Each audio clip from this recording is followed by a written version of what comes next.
Welcome back to Studio B54. I forgot what my name, my channel is. Anyways, welcome back. Today we're reviewing the movie White Christmas. What is White Christmas about? I don't know.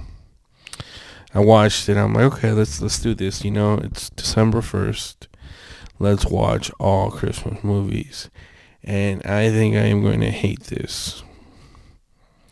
I am not a holiday person, but whatever, I'll watch these movies and see what I get out of it.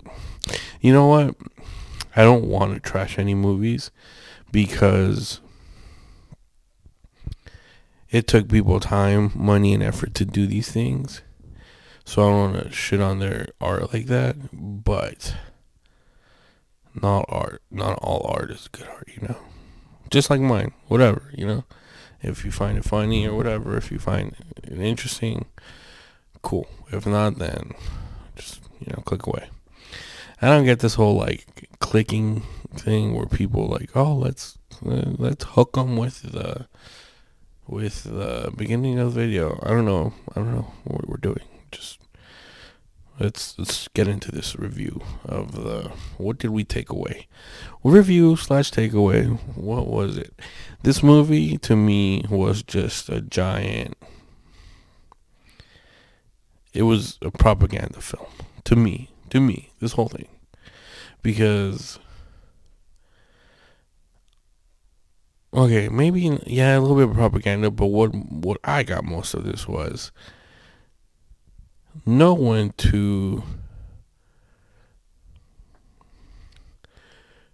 you're getting taken advantage of. Like, you have to be aware of that. Like, the movie starts off that these two dudes are in war. They're GIs. I guess it's World War II. I don't know what it was. The end of World War II. And yeah, because I think they're talking about Germans. So they're at the war, and they're okay. That was outside. They're putting on a show for the GIs just to get them up in spirits. It's the holidays. It's Christmas in the wartime, and they get not ambushed, but I guess like there's bombings going on at that time. So as the show ends, everyone runs away and starts hiding, like looking for shelter, because the bombs are coming. And what happens is the main guy that was singing, putting the show on, it's a one man show. He's running, and he kind of like stops for a minute, but he doesn't notice that the building behind him is gonna fall. And what ends up falling on him is like a brick building, almost falls on him. But some guy comes and like saves him and pulls him away and gets him like to safety. And this is where it starts off, man. It's okay. So the guy that was singing the show, I think that's David and Wallace. I think that's David. So let me just make sure. Yeah. And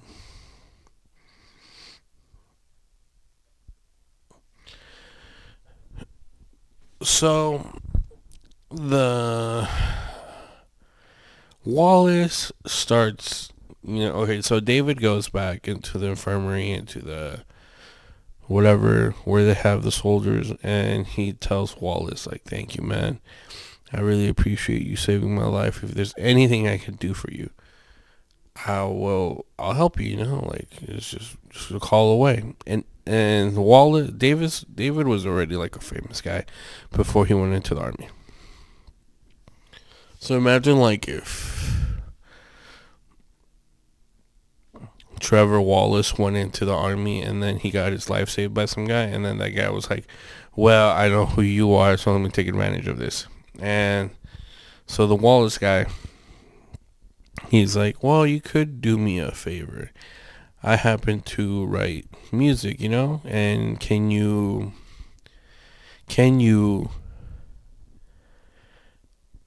play this song in your next, in your next set or whatever? And he's like, yeah, sure, I'll do that for you. And he looks at the music and he's looking at they're in the infirmary, this is like 10 minutes in. And David goes, dude, I can't do this. This is a 2-person act. I'm a 1-person act. And he's like, well, what if I could get you a guy to, help you out and be that second person? He's like, I don't know, man, maybe. But this is changing my whole act up. And then Wallace goes, how about you use me? And that's when the guy goes, you can see David. He's like, this was a setup, like not a setup like he saved his life, but he's taking advantage of him. He knows he's getting taken advantage of. Fast forward like a couple years after the army or whatever, they're in Florida and they're performing at this nightclub, and then Wallace goes, you know what? David goes, I got a card from one of our army buddies, like Dogface. He wants us to he wants us to go see his sisters perform up in New York, and he's like, dude, you really want to meet the sisters of the guy named Dogface? And I'm like, it's kind of true. Like sometimes like family genes are too strong, and you meet some people with like, oh, you guys are related, or you guys are really like, I'm not saying it's a bad thing, but like sometimes the guy characteristics really come out in the girl sometimes. And they're like, yeah, we have to do this for our friend. He's an old army friend, and he's like, okay. And they go and they meet the girls, and like Wallace is like, oh, you're starting to like one of the sisters. And he's like, no, we still have to go to New York, and we have to go do like a radio show to promote our show. And he's like, no, how about we go? Oh, okay. They go see the sisters, and then the sisters were good or whatever, but then they start getting, the sheriff shows up because wherever they were staying, they damaged the home where they were at. So the landlord goes like, I'm charging you guys $200. And $200 in their day is a lot, Even today, $200 is a lot. Like if an Airbnb charged me $200, I'd be pretty upset. And the guy is like, well, we have to get these women back to Vermont to where they have to go their next gig. And David's like, that's not our problem. We have to go to New York. We have to go do this. But Wallace goes like, but David, we have to help these women. And then he starts like massaging his arm that got hurt when he saved him. And he started looking at him like, come on, man, we have to do this. So he's guilt tripping his friend into like trying to save these women that they have no need to. They already did their part for their friend. And he's like, okay, fine. We'll help them out. And in the hustle and bustle, David goes and talks to the sheriff, and Wallace gets a taxi for the girls, and he tells them to run away. And at this moment, he had the tickets to go to New York, and Wallace gives the tickets to the sisters. He's like, here, run away to New York. So I guess they weren't in New York beforehand. I guess they're still in Florida. I don't know, 100% sure.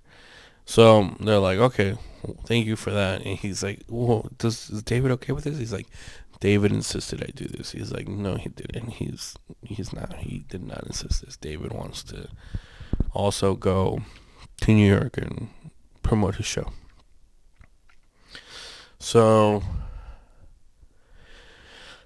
now they're in trouble, and they have to run away from the sheriff for helping and abetting a fugitive or whatever.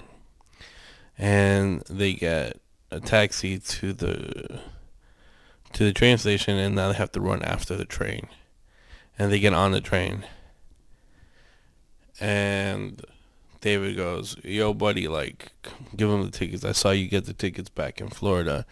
We're going to New York." And he's like, "That's impossible." The train conductor goes, "It's impossible because all the places where you could sleep are already taken. Like, the only thing we have available right now are the seats, like where you just sit there for you don't get to rest. You just get to sit the whole time." He's like, "No, no, no. Like, I have the tickets." And then he's like, "I might have lost them somewhere in like the hustle and bustle of running away from the cops." So he's like, "How much is it gonna charge us to go to New York?" And he's like, $100. And then Wallace is like, "How about we go to Vermont? We take a little vacation, you and I, and we go see the beautiful snow of Vermont." But Wallace wanted to go see the girls. David didn't know the girls were up in in Vermont. So they're walking across, and David passes by the room that they were supposed to be in. He passes by, and he just kind of glimpses in and sees a blonde lady in there. He's like, whatever. And he doesn't put it too together yet. So they're in the cabin. So they're in the cab where they're just sitting down. They don't get any beds or anything. And then Wallace goes, "Wouldn't it be nice for us to go to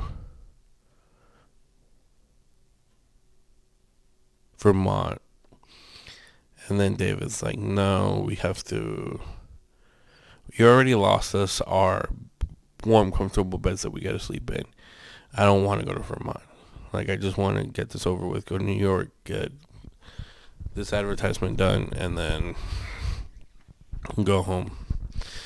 And he's like, "Come on, let's go." Like, he's like, "No, this is a really long trip to go on and not have somewhere to sleep." And he's like those two women over there in our bed, those two blonde women. And then he goes, "Oh, it's a coinkydink that they're blonde. And then the people who we helped are blonde, right?" And he's like, "You don't have two tickets, but they happen to like take our space." So he puts two together. So now Wallace goes and calls the girls, and they come over, and they're having coffee and tea and food. And they convince David to go to Vermont. They're like, "Fine, let's go to Vermont. We'll go to Vermont, and then we'll come back down to New York in the next couple of days." So they get to Vermont, and they get to the cabin, and like, this is like global warming stuff, because Vermont has no snow. It's December already, there's no snow in Vermont. I don't know, I've never been to Vermont in December, but I'm pretty sure they should have snow. And then the girls walk into the hotel, and they're like, "You're gonna get half your salary because we don't have any people here. Like, we don't have any guests." And the girl's like, "It's okay, don't worry. Like, you don't have to pay us. Like, there's no work. We'll just go somewhere else or whatever. And along comes walking in some guy, and he's like talking to them. He's like, "No, we have a contract. I'll pay you full price. You guys have to sing." And it turns out to be the general of the two guys that were in the army beforehand. And he's like, he's like a macho man. He's like, "Por mis huevos, we had a contract, this and that, and yada yada. Like, we're gonna do it my way, and I'm not backing down." And even though he has no guests at his hotel, like, it's going bankrupt. and the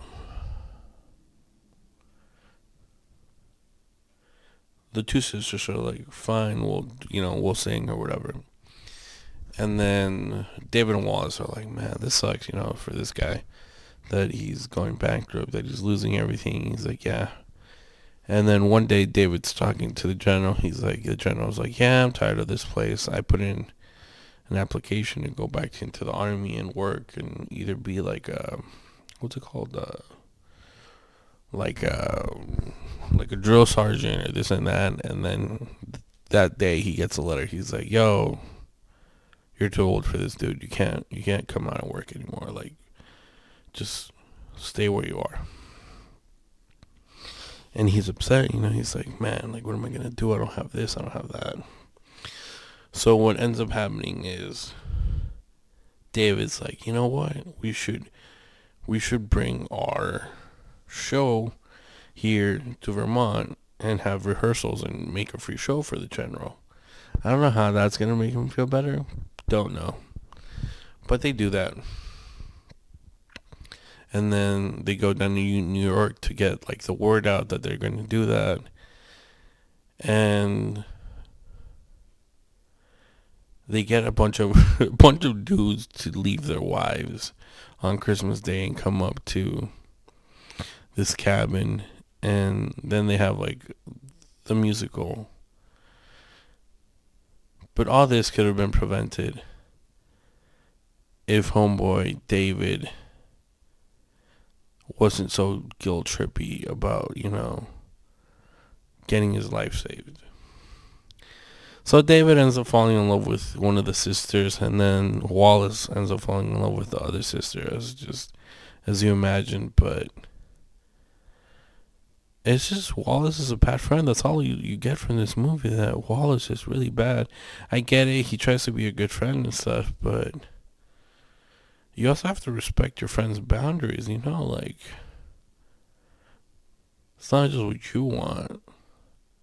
And then it kind of turns into like a propaganda movie, because they're telling that, it's nothing like the love that I have for my general. I'm like, no, that doesn't work. It doesn't happen like that. Like, maybe, but you don't quit a job, and you don't get fired from a job, and then you throw your boss like a party, and you're like, damn, you know what, boss, I missed you, dog. I missed you so much. Let me sing for you. No, you don't. It's weird. They have good music. It's a good movie if you want to like watch old movies, I guess. I don't think I don't think it. That's the only thing I got from it that you should know when you're getting taken advantage of. Again, it worked out in the end. He fell in love with the girl, but I don't know. Yeah, that's what I got from this movie.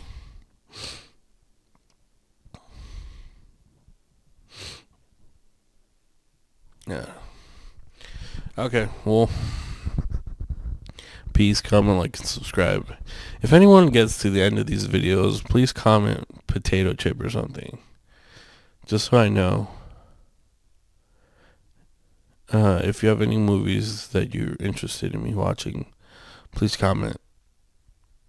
And we'll keep this Christmas vibe going. Maybe once a week I'll change it and I'll watch like some movie that's not Christmas related, because I can't do 25 Days of Christmas. I mean, I'll try, but I'm gonna be very grumpy.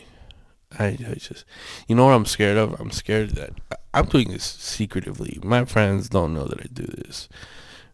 My wife doesn't know that I'm doing this. So I'm scared that one day they're gonna be like, close to Christmas, like, we should watch a holiday movie, and it's already a movie that I've watched, and I have to sit there and have to watch it again. No, I'm not. That's my biggest fear right now. Again, peace. Be careful. And this movie score, for being an old movie, it's a 5.5 out of 10. Peace.